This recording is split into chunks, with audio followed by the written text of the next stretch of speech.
Okay, I'm going to try something a little bit different this time. I'm going to try doing an explainer video rather than a demo video.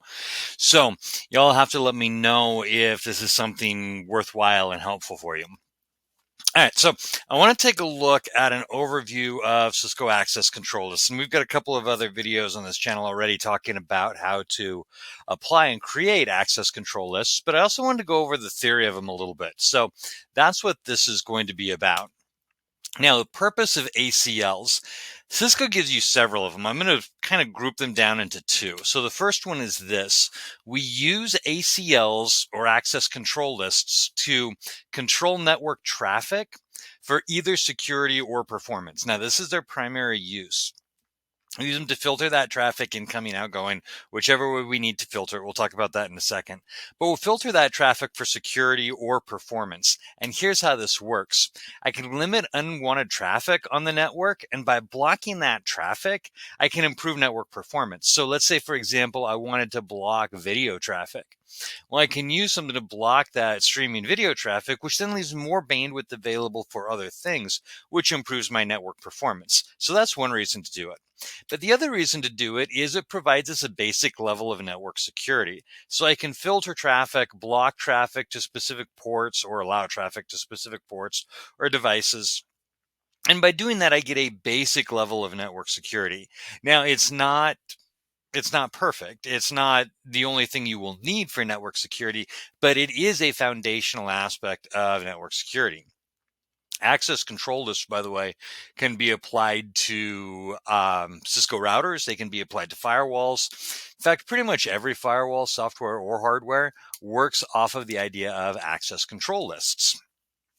Now, the other purpose of an ACL is to identify groups of devices, and we'll do this for QoS, quality of service prioritization, or network address translation. So that's basically why we'll use access control lists. Now, here's how they operate. ACLs can filter traffic at layer 3 or layer 4, so we can filter by IP address or by port number. We'll talk about that a little bit more in a second. Well, an access control list is basically a list of ACEs, or access control entries, that are processed in sequence. So when you apply an access control list to an interface, when traffic, depending on how you apply it, either arrives or departs that interface, it'll be checked against the entries in this access control list sequentially from top to bottom. And once a match is found, once we find an access control entry that matches that particular traffic, then that action will be applied either to permit or deny that traffic. Now, something you got to be aware of here is that all access control lists have an implicit deny at the end of them. So if you create an access control list to just deny traffic and you allow no permits, then that implicit deny will stop any traffic from going through that interface as long as that ACL is applied. So they can be applied either inbound or outbound. And here's how this is going to work. So I'm going to take a look at a router here. And let's say I have traffic moving from left to right. So an inbound ACL is going to be applied when the traffic comes into the router. It arrives at the interface. So the traffic comes in, the router checks to see, let's say it comes in on port G00. The router will check to see if there is an inbound ACL applied. Now, if there's an outbound ACL applied, it doesn't matter. It's going to look for an inbound ACL. And if it finds an inbound ACL, then it will check traffic, the incoming packet, against that ACL until it finds an entry, and then you will either permit or deny that traffic. If it denies it, that traffic is dropped immediately. If it permits that traffic, then the router routes that traffic and gets ready to send it out its its exit interface. And that's where a second type of ACL is applied, an outbound ACL. So let's say it's going out G00 or G01. If it's going out G01, then we'll look, because it's going out, we'll look for an outbound interface or an outbound ACL. And we'll do the same thing. We'll check our access control list entries from top to bottom. And when a match is found, we will execute that action, either permit or deny. And remember, we've got that implicit deny any.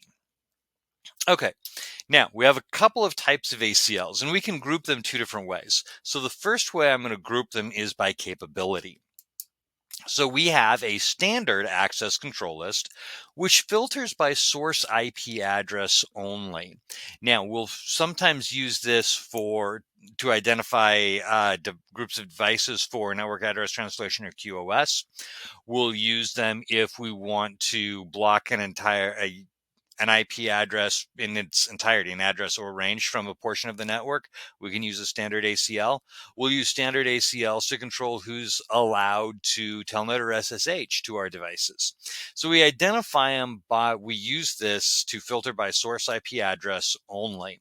Now, it doesn't give us a lot of flexibility other than some of those that I just listed. If we want more capability, then we're looking at an extended access control list, which will filter by source and or destination IP address and by source and or destination port. So this is way more flexible. With this, I can permit or deny traffic from a particular IP address or group of IP addresses to another particular IP address or group of IP addresses, specifically on set ports. So this gives me way more flexibility, and this is what we typically use as the foundation for our firewalls. So we can identify them. We can identify groups of ACLs by capability. We can also identify them by identification. So they can be either named or numbered ACLs. And remember, we have demonstration videos on this channel that will show you how to create named and numbered ACLs, both standard and extended. Now, one thing to keep in mind, when you create a named ACL, you identify it when you create it, whether it's standard or extended. With numbered ACLs, it's based on the number. So, for example, number 1 through 99 is standard ACLs, number 101 up through whatever is extended ACLs. Okay, now we have some limitations in applying our ACLs, and this is something we need to be aware of. We can only do one ACL per interface, per protocol, per direction. And what we mean by that is one inbound and one outbound ACL per interface for each protocol, IPv4 or IPv6. So let's say, for example, I had a device and I was applying ACLs to G00, I could apply an inbound and an outbound for IPv4 and an inbound and an outbound for IPv6. So max of 4 ACLs. Practically speaking, you're probably not going to do that because unless you're dual stacking because you're transitioning from V4 to V6, you're probably going to do one or the other. But you can do up to one inbound, one outbound per interface, per protocol. Okay, let's talk about some ACL best practices. So, number 1, base ACLs on organizational security policies. Look at what your security policies are, then create your ACLs based on that. And that's going to be critical because ACLs are one of the ways that we enforce those organizational security policies. And we need to make sure that we have a policy for the ACLs we write and that our ACLs match our policies because we need that alignment between what we say we're doing and what we're actually doing. Number 2, write out on paper what you want the ACL to do. Do it on paper before you do it on computer. That helps you think through this process. What do I want this ACL to do? Let me make a list of it. And remember, I can only have one per port, per interface, per direction. So if I've got an inbound ACL that's got to do 6 things, I need to make sure that ACL does all 6 things. I can't create 6 ACLs and apply them. So write out what you want it to do. Make yourself a list. Go over that list, make sure it aligns with your security policies, and you'll use that list and you'll check things off as you create your ACLs. Which brings us to number 3. Create your ACLs in a text editor. Use that text editor to create, edit, and save your ACLs. It is much, much easier to do them in that text editor than it is to do them on the device and try to go back and edit them later on. So use that text editor. That'll let you play with them and get them exactly the way you want before you apply them. All right. Number 4, document your ACLs using the remark command. ACLs, depending on what you're doing, can sometimes get a little long and can get a little crazy. That remark command, if you use that to heavily document your ACL, when you come back and look at it later, it's going to make way more sense rather than trying to figure out, all right, what is this extended ACL, permit TCP from host this IP address to host that IP address from this destination or source protocol to that protocol. It makes it much easier if you have a remark man saying, hey, this ACL entry permits web traffic to our web server. Things like that will simplify your life tremendously. Number 5, if possible, and this is a big one, test your ACLs before deploying them.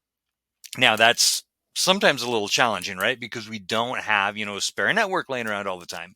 But you can use a tool like Packet Tracer from Cisco to basically build a simulation of your network and test it. So if possible, you can do that. But here's my biggest tip. Use a network diagram. One of the things I see people do a lot is they will try to write their ACLs, but they're writing it without really understanding traffic flow. So especially when it comes to applying your ACL to the right interface and in the right direction, understanding that traffic flow is pretty critical. So here's what I do. If I'm working with an ACL on a really simple network that I know really well, I'll just visualize it in my head. But if it's a new network that I'm working on that I didn't build, or if it's a fairly complex network, I will take out a network diagram and my network documentation, look at my diagram, and I will kind of map. All right, here's where traffic is going to flow. So here's where I'm going to want to apply that ACL. And what I want that, now that I've got it written, this is how I'm going to figure out where I want it to go and which direction I want it to go in. So using that network diagram to help visualize traffic flow really simplifies it as you create your ACLs and as you deploy them. Okay, I hope this was helpful. Let me know if it is, then I'll keep working on doing some explainer videos as well as more demo videos in the future.